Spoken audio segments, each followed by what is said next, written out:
Ma question s'adresse à Monsieur le ministre des Affaires étrangères. Monsieur le ministre, à l'heure où je vous parle, près de 31 000 Palestiniens ont été tués à Gaza. 70% d'entre eux sont des femmes et des enfants.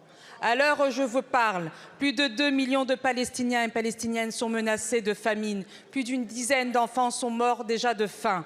À l'heure où je vous parle, plus de 1,7 million de Palestiniens et Palestiniennes ont été déplacés depuis le 7 octobre.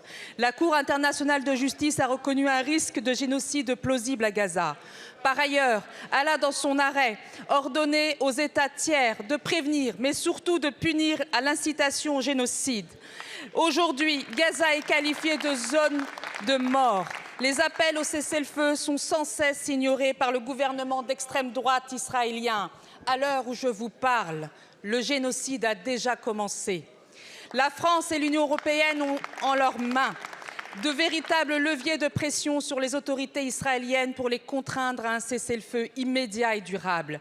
L'Union européenne est le premier partenaire commercial d'Israël et il se doit de respecter les droits humains. Face à ces violations du droit international, l'Union européenne doit sanctionner sans équivoque Israël. Elle doit suspendre ses échanges commerciaux ainsi que les contrats d'armement qui font de la France l'associée d'Israël dans ce génocide.